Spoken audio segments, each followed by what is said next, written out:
নমস্কার বন্ধুরা, আমি মিঠুস ফ্যামিলিতে তোমাদের সকলকে জানাই অনেক অনেক স্বাগতম এবং অনেক অনেক ভালোবাসা জানিয়ে আজকে ব্লগটা স্টার্ট করে ফেললাম। ঘড়ি কাটায় বাজে সকাল 6:30। তো তোমরা যে যেখানে আছো ঠাকুরের কৃপায় নিশ্চয়ই সুস্থ আছো এবং ভালো আছো। তো সকলকে জানাই আমার তরফ থেকে অনেক অনেক ভালোবাসা এবং অসংখ্য ধন্যবাদ নিজের মূল্যবান সময়টুকু আমার ভিডিওতে দেওয়ার জন্য। আর এই যে চলো আজকে তোমাদেরকে সঙ্গে নিয়ে আমার ডেইলি ব্লগ সকালে কিভাবে দিন কাটে এবং সারাদিনে যেটা যেটা করি সেগুলোই আজকে শেয়ার করব এবং আমার বৃহস্পতিবারের পুজো ব্লগ শেয়ার করব। আর তার সঙ্গে জীবনে কিছু সুখে থাকতে গেলে কি করে সুখে থাকতে হবে সেটাই তোমাদের সঙ্গে শেয়ার করব। তো তোমরা পুরো ভিডিওটা দেখতে থাকো, খুব আনন্দ পাবে। তো সকলের কাছে অনুরোধ রইল পুরো ভিডিওটা স্কিপ না করে দেখার জন্য। গাইস ঘুম থেকে উঠে রান্নাঘর একদম ক্লিন করে নিয়ে তারপরে বেরিয়ে পড়েছে কিন্তু উঠোন ঝাঁট দিতে। তো উঠোনটা পুরো ঝাঁট দেওয়া কমপ্লিট হয়ে গেছে, দেখলেই ক্যামেরার আগে কিন্তু তোমাদের দেখিয়ে দিয়েছি। তো তারপরে যেটা করব সেটা হচ্ছে ঘর দুয়ারে গোবর মারুলি দেওয়া, তো সেটাই হচ্ছে দিচ্ছি, দেখতেই পাচ্ছ। তো আজ যেহেতু বৃহস্পতিবার সেই জন্য ভাবছিলাম যে সকাল থেকে যে একটু তাড়াতাড়ি করে কাজগুলো আমি কমপ্লিট করে নেব, কিন্তু এই যে ব্লগিং স্টার্ট করলে না একটু দেরি হয়ে যায় বন্ধুরা, জানো তো। তো যেহেতু যেখানে যেখানে কাজ করব সেখানে সেখানে ক্যামেরা আমাকে নিয়ে যেতে হয়, নাহলে কিন্তু তোমাদের মনোরম তোমাদের যে ভালো লাগাটা সেটা কিন্তু লাগবে না। সেই জন্য আমি যেখানে যেখানে যাই আমার ক্যামেরা এবং আমার স্ট্যান্ডটাও সেখানে সেখানে নিয়ে যেতে হয়। তো সেই ক্ষেত্রে এই কাজ করতে কিন্তু একটু দেরিই হয়ে যায়। তো যাই হোক, এদিকে আমার জেঠি দেখতেই পেলে ন্যাংরাতে ন্যাংরাতে চলে এসেছে একটা, ওনাদের মুরগির বাচ্চা আমাদের এদিকটায় চলে এসেছে। তো সেই জন্য ওই মুরগির বাচ্চাটাকে ধরতে এসেছে। তো যাই হোক, আমি এদিকে গোবর মারলে দিয়ে নিচ্ছি। আর এটা আমার রেগুলারই কাজ, ঝাঁট দেওয়া, বাসন মাজা এবং গোবর মারলে দেওয়া, এগুলো তো রোজকার সকালের কাজ, ডেলি তোমাদের সঙ্গে হয়তো সব দিন শেয়ার করতে পারি না, কিন্তু যেদিন শেয়ার করি কিন্তু প্রথম থেকেই শেয়ার করি। তো আজকেও সেটা করব। তো ঝাঁট দেওয়া, গোবর মারলে দেওয়া এবং এবার চলে এসেছি ঘর মুছতে, দেখতে পাচ্ছ। তো এক বালতি জল নিয়ে নিয়েছি, তাতে একটু লিকুইড দিয়ে দিয়েছি, তারপরে হচ্ছে ঘরটা সুন্দর করে মুছে নিয়েছি। আর এই ঘর দুয়ারগুলো যদি অগোছালো থাকে আর পায়ের মধ্যে যদি কিচকিচ করে তাহলে কিন্তু একদমই ভালো লাগে না। সকালবেলায় ঘর দুয়ারটা মুছে নিলে কিন্তু একদম ফ্রেশ হয়ে যায়। তারপরে আরও সারাদিনে দুবার তিনবার হয়েই থাকে আমার ঘর মোছা, যেহেতু ঘরে বাচ্চা রয়েছে। আমার কোনো লিমিট নেই ঘর মোছার, আনলিমিটেড ঘর মুছতে হয় আমাকে যখন তখন।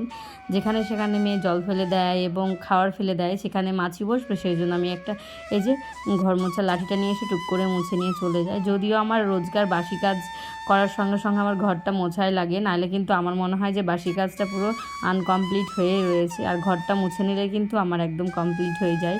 দেখতেই পাচ্ছ সুন্দর করে গুছিয়ে একদম ঘর দুয়ারগুলো গুছিয়ে নিয়ে একদম মুছে বেরিয়ে গেলাম। এখন যেটা করব, বাইরে আমার যেগুলো কাজ রয়েছে সেই কাজগুলো কমপ্লিট করে নিয়ে তবেই সাবধান করে কিন্তু আমি আমার পুজোর কাজে ঢুকতে পারবো। তো আজ যেহেতু বৃহস্পতিবার, ঘরের সামনেগুলো কিন্তু আমি আগে ধুয়ে নিয়েছি ক্যামেরার পেছনে।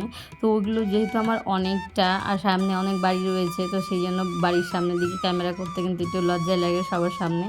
তো যাই হোক, পিছন দিকটা যা যা করি সেগুলোই তোমাদের সঙ্গে শেয়ার করছি। এই যে দেখো, আগে জল ভরে নিয়ে কিন্তু আমি বাসন মাজতে বসে গেছি। আর এই যে ময়দার ঢাপটা, কিন্তু ময়দাগুলো আমার শেষ হয়ে গেছে, সেই জন্য ময়দার ঢাপটাও কিন্তু ভালো করে সাবান সোবা দিয়ে মেজে নিলাম। নাহলে কি বলো তো, ওই যে ময়দা আবার যদি পুড়ে দিই তাহলে কিন্তু আর মাজা হবে না। তো সেই কারণে আজকে যেহেতু একদম অফুরন্ত হয়ে গেছে, সেই জন্য ঢপটাকেও কিন্তু আমি বার করে নিয়েছি। আর এই যে বাসি বাসনপত্রগুলো সুন্দরভাবে মেজে ধুয়ে একবারে ধুয়ে পাগলে তারপরে নিজে কিন্তু সান্ধান করে নেব একদম ফ্রেশ হয়ে, তারপরে আবার ঠাকুর ঘরে ঢুকতে হবে। আজ যেহেতু বৃহস্পতিবারে কিন্তু পুজো পাল করতে কিন্তু অনেকটাই দেরি হয়। আর আগের দিন দেখলেই তো আমি আমার ঠাকুর ঘরটা সুন্দর করে গুছিয়েছি এবং পরিষ্কার পরিচ্ছন্ন করেছি। যারা দেখোনি তার আগে আমার আগের ব্লগ ভিডিওগুলো তোমরা দেখে নিও প্লিজ। তো যাই হোক, এইদিকে আমি আমার বাসনপত্রটা তোমাদের সঙ্গে গল্প করতে করতে কিন্তু মাজা হয়ে গেছে আর ধোয়া প্রায় কমপ্লিট হয়ে এসেছে। আর এদিকে মেয়ের একটা জামা রয়েছে, সেই শার্টটা কেচে নিয়ে কিন্তু আমি সান্ধান করে নিয়ে তারপরে যাব আবার বাকি কাজে। তো গাইস চলো।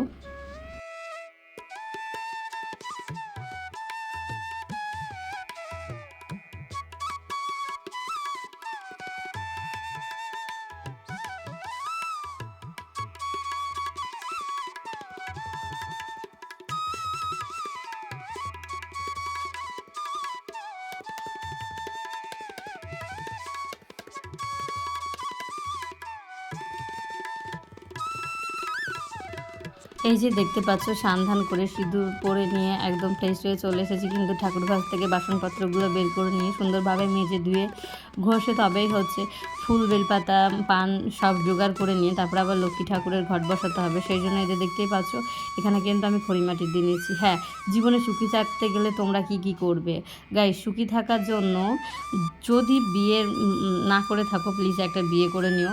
আর যদি বিয়ে করার পরেও মনে হচ্ছে তোমরা সুখী নেই, তাহলে কিন্তু একটা বাচ্চা নিয়ে নেবে। তারপরে বাচ্চা নেওয়ার পর তখন যদিও মনে হয় যে না এখন জীবনের আরও সুখ দরকার, তখন কি করবে বলো তো? তখন এই যে আমার মতো একটা ছোট্ট একটা চ্যানেল খুলে নেবে। চ্যানেল খুলে দিনরাত সারা দিনমান কাজ করতে থাকবে, যেখানে আসলে তোমরা একদম সুখী হয়ে যাবে। তারপরে বুঝতে পারবে সুখী জীবনটা কি। হ্যাঁ, আমি এতক্ষণ ধরে যা বলে গেলাম সেটা হচ্ছে সুখী থাকার জীবন নয়, এটা ব্যস্ত থাকার জীবন। আমি যে কথাটা বললাম, হ্যাঁ সুখী থাকতে গেলে কি কি করতে হবে সেটাও পুরো ব্লগটা দেখতে থাকো, আমি তোমাদের বলে দেবো। তো চলো গাইস, এখন হচ্ছে লক্ষ্মী ঠাকুরের জন্য দেখতে পেলে ঘটে কিন্তু আমি সিঁদুর দিয়ে দিয়েছি, কলাতে সিঁদুর দিয়ে দিয়েছি, পান সুপুরি সব সিঁদুর লাগিয়ে এই যে ঘটের থেকে ধান আতপ চাল বের করে নিয়েছি। আর জানো তো বন্ধুরা, আজ কিন্তু আমি দুব্রো নিয়ে আসতে একদমই ভুলে গেছি। পুজো করতে বসে দুব্রো আর খুঁজে পাচ্ছি না। যাই হোক, আজকে দুব্রো ছাড়াই পুজো করে নিলাম।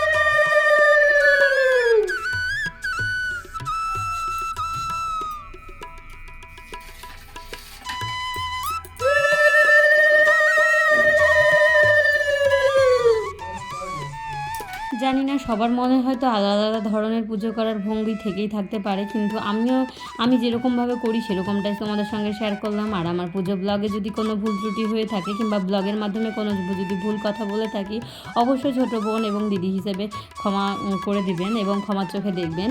যাই হোক, এদিকে কিন্তু আমার ঠাকুর চরণে ফুল দেওয়া কমপ্লিট হয়ে গেছে। তারপরে দেখো এই যে আরতি করে নিচ্ছি।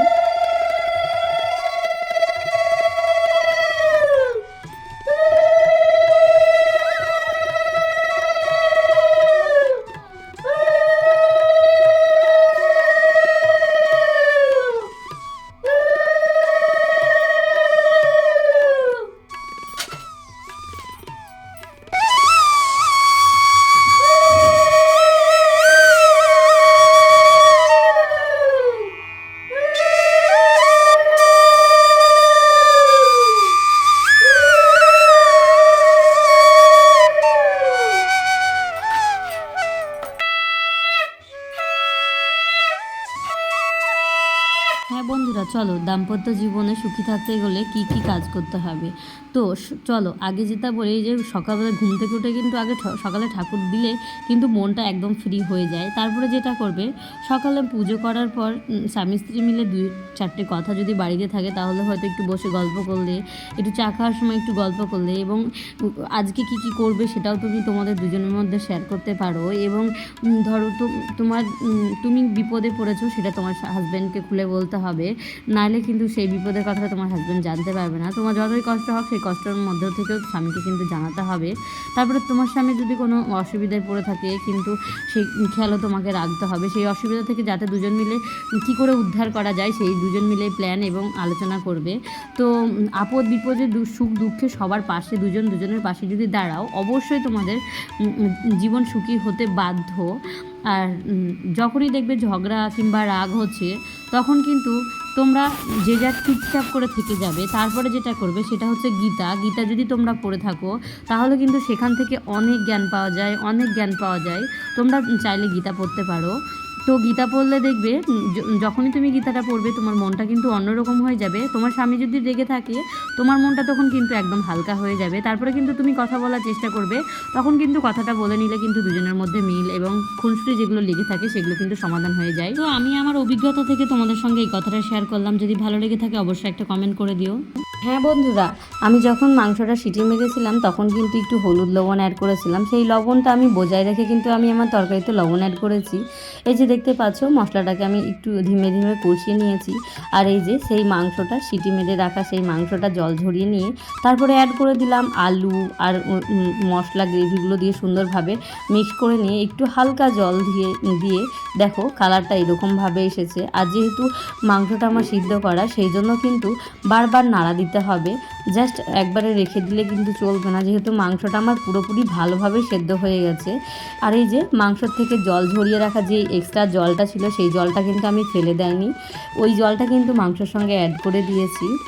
তারপরে দেখো জলটা দেওয়ার পর সুন্দরভাবে ঢাকা দিয়ে দিয়েছি। আর এইদিকে তোমাদের দাদাভাই যেহেতু মাংস খায় না সেই জন্য ওনার জন্য আবার প্রেশার কুকারে ডিম এবং আলু সিদ্ধ করে নিয়ে তারপরে তোমাদের দাদাভাইয়ের জন্য এই ডিম তরকারিটা করে নিচ্ছি। আর আজকে কোনো কিছুই করব না, এই 2 তরকারি ভাতই হবে।